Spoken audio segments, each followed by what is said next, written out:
Hi, this is Jill Schultz from the Carroll County Historical Society. Today I'm going to share with you stone artifacts from our collection of Native American artifacts.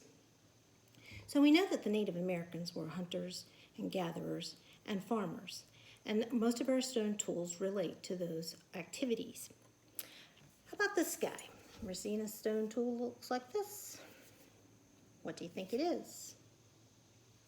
If you said that it's used for digging, you would be correct. It's a digging stone. And so if I wanted to plant crops, dig a hole, help carve out a canoe, I might use this tool. It's pretty heavy and it's about 6 or 7 inches long.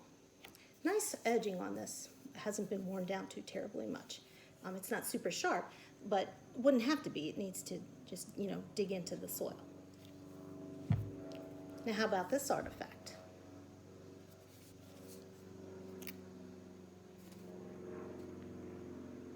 If you said it's an axe head, you would be correct.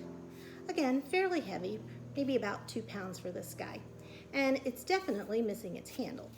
It certainly is a very dull point, so it perhaps has been used quite a bit and would need to be sharpened if it was going to be continued to use. So how did we attach the handle? Well, I have one here that shows you how that was done. Again, this is not an axe that is very sharp. The point's been worn down a good bit. And by the size of it, it's probably used to chop saplings or small branches. It's certainly not going to fell a huge oak tree.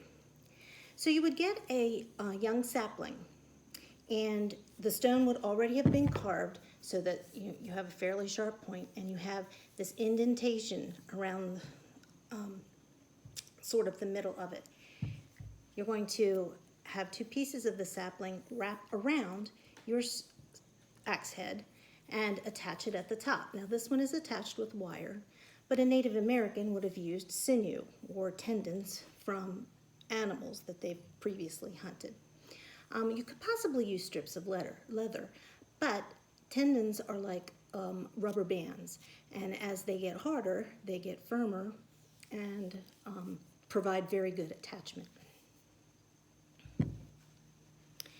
So they're hunters. Well, we have lots of arrowheads and spear points that have been found in the region.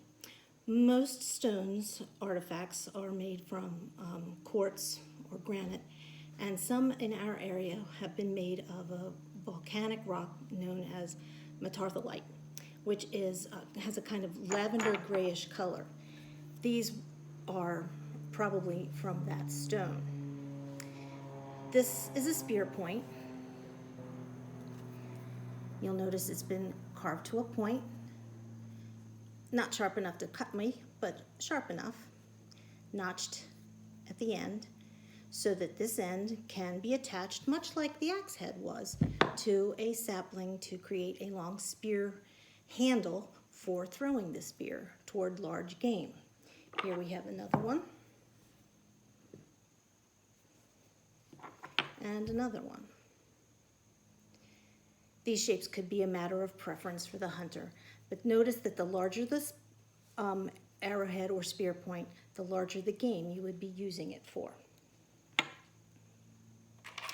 These are arrowheads for felling much smaller game, such as a squirrel, a fox, perhaps a beaver, turkey, wild quail. Now these are definitely made from quartz. Well, this one was.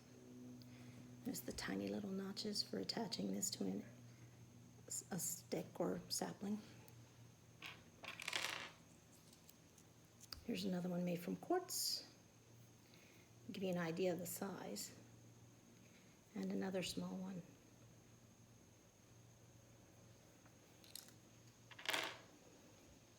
They hunted fish as well with arrows. My next set of stone tools were used if your community did some farming, and were used probably mostly by women The men were the hunters, the women were the food preparers, the hide preparers and clothing makers, and did a great deal of the farming. 3 crops that were common to the Native Americans of our area were corn, beans, and squash, which are referred to as the 3 sisters, because those 3 crops worked very well together. You planted the corn, which grew a nice tall stalk. At the base of the corn, you planted squash. The squash grew large leaves and kept moisture in the soil. Also at the base of the corn, you planted beans. The beans grew up around the corn stalk, which provided a pole for the beans to grow on and produce whatever variety of bean they were going to be growing. So let's talk about corn. We've harvested a healthy crop of corn, and now it's time to prepare that corn. Oftentimes you could leave the kernel whole, but oftentimes they wanted cornmeal, and so you had to grind or pound your corn into this fine cornmeal. So first of all, we begin with a tree trunk. This is my tree trunk, pretend. We've cut down some trees, and it's a fairly wide tree, and we've left the stump at least waist high so that I don't have to bend over too far, because I'm going to hollow out that stump into a pounding mortar, if you will. So here's my hollowed out tree trunk, okay? And in my tree trunk, I'm going to put my corn. Now, I'm obviously going to put more than that in. And then I'm going to take my stone tools and grind this corn into cornmeal. Looks like a rolling pin, right? Well, it's a grinding stone. I've got some indentations at this end, gives me a good grip, and this end is for pounding. And I'm going to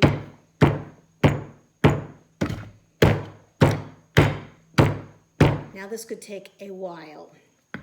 And then it's not going to be done just by one woman in the tribe. You know, that corn's going to be in that tree trunk, and I'm going to pound at it for a while, and then I'm going to get tired or need to move on to something else, chase a kid or something like that.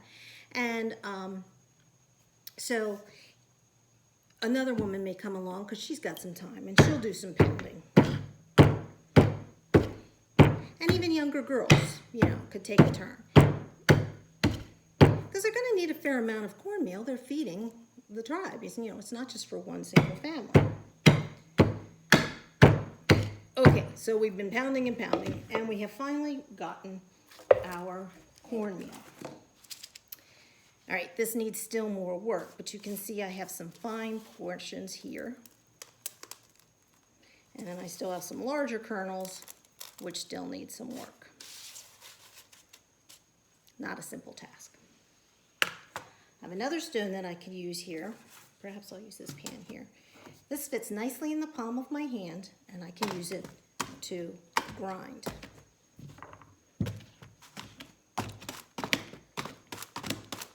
Now, I'm not just going to use this on corn. I might use it on acorns or other wild nuts. Perhaps I want to pulverize some berries, you know, to add to my cornmeal, what have you. All right, I also told you that the women were the makers of the clothing. So let me get my pelt here. And I'm going to use my rabbit pelt because a deer hide is pretty large and cumbersome to handle. Okay, so my hunters have caught us some rabbits, and we have skinned the rabbits. We've used the meat. Perhaps we've used some of the bones for various tools, perhaps a punch or a needle. And the woman is now going to prepare this hide. In the case of a bunny, it might be moccasins or hand wraps. In the case of a deer hide, you know, a full-length tunic, perhaps. All right, so the first thing we've got to do is scrape the hide, getting rid of all of the fat and muscle and tissue. So I will use one of my scraping stones, such as this one, or perhaps one shaped like this. There's that tarlite again. Fits in my hand, fits in my hand. I like the feel of this one. And I'm going to scrape and scrape and scrape till I get down to the bare skin. If I wanted to remove the fur, I would use the same tool to do that. All right, so I get it all scraped. I may smoke it over a fire. Fire helps to repel bugs. But I've got to get it soft and workable. And to do that, I need to soak it in tannic acid, which I make by mixing urine with acorns or the brown fall leaves. It gets that very brownish liquid, and that tannic acid softens up the hide so that I can then stretch it, dry that out. It'll still be workable, and I can then use my awl, or in this case, a graver, to poke holes in the hide for sewing. Now, what am I going to use this thread for sewing? Well, my sinew, strips of leather. If I've done any trading, I could use yarn. That concludes our collection of stone artifacts for our Native Americans. Stop by the Historical Society and see our other collections. Thanks for watching.